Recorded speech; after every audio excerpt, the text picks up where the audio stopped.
మాకు general board meeting జరిగింది గత నెల. ఇంత ముందు కూడా ఒక 5 సార్లు ఈ రోడ్డు కోసం మరి చాలామంది పన్నెట్ రోడ్లోనే పడిపోవడం జరుగుతుంది.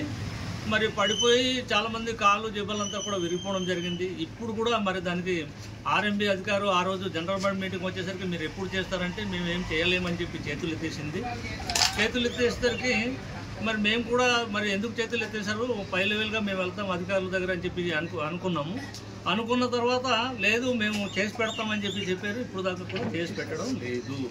దాని తర్వాత ఇంకొకటి ఏంటంటే పెదపల్లిలోని మరి రెవెన్యూ అధికారులు అండదండలతోటి వచ్చి మరి ఆర్ఎంబీ వాళ్ళు చెప్పినా చెప్పకపోయినా మరి రేకులు తీయడము, లేదు ఇది వెడల్పు చేసి ఇచ్చిన కానీ కుదరదని చెప్పి రకరకాలుగా పుట్టించి ఇవ్వడం, వారి జేబుల్లో సొమ్ము అయ్యేదాకా చేసుకోవడం, మళ్ళీ 2 రోజులు పోతే ఇది మర్చిపోవడం. ఇలాగా సుమారు 10 సంవత్సరాలు జరుగుతుంది. 10 సంవత్సరాలు జరుగుతుంది. 10 సంవత్సరాల్లో కూడా వచ్చిన రెవెన్యూ అధికారులు అందరూ కూడా ఒక రెవెన్యూ అధికారులు వెళ్ళిపోయిన తర్వాత ఇంకొకరు వస్తారు, ఇంకోటి వచ్చిన తర్వాత ఇంకోటి వస్తాడు. ఇది మామూలుగా తప్పిస్తే ఇందులో సరైన ఒక డ్రైనేజా, సరైన రోడా, సరైన పద్ధత ఏమి కూడా ఇందులో లేదు. కాబట్టి మరి ఇప్పుడైనా కూడా ఈ మొండి ప్రభుత్వం మరి దీన్ని సరైన యాక్షన్ తీసుకొని, ఈ మొండి ప్రభుత్వం సరైన యాక్షన్ తీసుకొని పెదపల్లిలోని సరైన న్యాయం చేస్తారా లేదా? తర్వాత గత కాలంలోని ఇదే ఎంఆర్ఓలు ఇదే తహసీల్దార్లు వచ్చేసి మరి ఎల్పీసీలు ఇచ్చి ఉన్న రోడ్డు మీద కట్టుకోవడానికి ఇచ్చారు. ఆ ఎల్పీసీ తాలూకు సంగతి ఏమిటి? ఆ ఎల్పీసీ అయితే ఎవరైతే ఇచ్చారో, ఏ అధికారులు అయితే ఇచ్చారో వాళ్ళని ఇక్కడికి వచ్చేసి వాళ్ళని ఇక్కడ తీసుకొచ్చి మీరు ఎందుకు ఇచ్చారని చెప్పి మరి మేము అడుగుతాం. దానికి సమాధానం కూడా చెప్పవలసిన బాధ్యత రెవెన్యూ అధికారులు కూడా ఉంటుంది.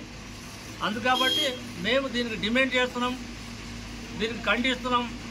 మా వైఎస్ఆర్సీపీ నుంచి నేను గట్టిగా దీనికి నిలదీసి అడగడానికి నాకు ఫుల్లుగా అదర్తి ఉంది కాబట్టి నేను చెప్పడం జరుగుతుంది. కాబట్టి మరి నేను ఇంతవరకు చాలామంది కూడా అడిగితే చాలామంది గెలిపించి ఇచ్చి ఉన్నారు. ఏదో ఇక్కడ మేము ట్రైబుల్లోనే ఏదో చిన్న చిన్న దుకాణాలు కొంతమంది వేసుకున్నారు. ఆ కొంతమందికి మటుకు ఏమి లేదు, కానీ ఆ కొంతమందికే ఇచ్చేస్తున్నారు. కానీ బడాబాబులకి మటుకు ఏం చేయట్లేదు. రోడ్డు మీద రేకులు వేసుకున్నా, రోడ్డు మీద మరి వాడు బిజినెస్ చేసుకున్నా కూడా వారి కోసం మటుకు ఈ పట్టించుకోరు, ట్రాఫిక్ అని చెప్పి చెప్పడమే తప్పిస్తే ఆ సంత రోజు కానీ ఏ రోజు కానీ పోలీసు వాడు వచ్చి కుర్చీ వేసి కూర్చోడంతో ఎక్కడో కానీ ఒక బండి కానీ ఇలా కప్పడం కానీ లేకపోతే ఏది చేయడం కానీ ఇది ట్రాఫిక్ జరుగుతుంది కదా అని చెప్పి ఒక్కో పోలీసు వాడు కూడా దీనికి పట్టించుకోవడం కూడా లేదు. ఇంకొకటి ఏంటంటే మేము ఇంతవరకు 5-6 సంవత్సరాల రూపాయలు నేను పదవి కాలం వచ్చిన నుంచి అడుగుతూనే ఉన్నాను, ఆర్ఎంబీ అధికారులకు అడుగుతున్నాను. ఒక్క ఆర్ఎంబీ అధికారి కూడా కనీసం ఆ జనరల్ బోర్డ్ మీటింగ్ కూడా అటెండ్ అవ్వట్లేదు. జనరల్ బోర్డ్ మీటింగ్ అటెండ్ అవ్వట్లేదు ఇప్పుడు దాకా కూడా. దాని తర్వాత ఇంకోటి ఏంటంటే ఆర్టిస్ట్ కాంప్లెక్స్ కట్టారు. ఆర్టిస్ట్ వరకు బంగారుమెట్ట నుంచి రిట్రైపుట్ అవతల దాకా బ్రిడ్జి దాకా రోడ్డు చేయలేదు. రోజు పడిపోవడం జరుగుతుంది. ఒక బండి వెళ్తే గంట సేపు అవుతుంది, 2 గంటల సేపు అవుతుంది. ఇటువంటి కారణాలు జరుగుతుంది. కళ్ళు కనబడలేదా? ఇక్కడ ఉన్న కలెక్టర్లకి, ఇక్కడ ఉన్న ఎంఆర్ఓలకి, ఇక్కడ ఉన్న ఇంజనీర్ అధికారులకి, ఇక్కడ ఉన్న పిఓలకి, ఇక్కడ ఉన్న మినిస్టర్లకి, ఇక్కడ ఉన్న ఎమ్మెల్యేలకి, ఇక్కడ ఉన్న ఎంపీలకి నిజంగా ఇది కనబడలేదా? ఈ రోడ్డు ఇంతవరకు ఎందుకు కనబడలేదు? ఈ రోడ్డు ఇలాగే వస్తున్నారా? చైర్మన్ కూడా ఇలాగే వస్తుందా? అందరు కూడా ఇలాగే వస్తున్నారు. ఒక్క నాదుడు కూడా పట్టించుకోవట్లేదు ఇంతవరకు. మొన్న నేనే పడిపోతుంటే చూసి బాధ చాలకపోయి ఒక బండి ఆపి దాన్ని ఆ మెటలు ఆ గోతులకు వేసి కప్పి పారతో లాగి అదన్నీ చేసుకొని నేను ఇంటికి వెళ్ళిపోయాను. కానీ ఒక్కడు కూడా ఏ అధికారి కూడా ఇందుకు సమాధానం చెప్పలేదని చెప్పి ఈ మూలంగా నేను తెలియపరుస్తున్నాను. నిల్వ చేయడం కోసం కట్టారు.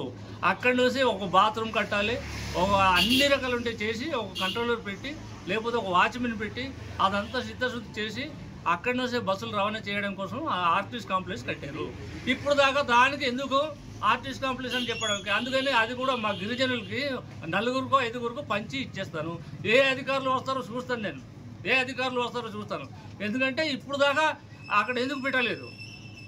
అందుకాబట్టి మేము ఇప్పుడు 10 మంది రైతులకో 5 రైతులకో అది ఇమీడియట్గా నేను పంచిస్తాను. ఎవడు ఏ అధికారం వచ్చి అక్కడ వస్తాడో నిలబడతాడో చూస్తాను.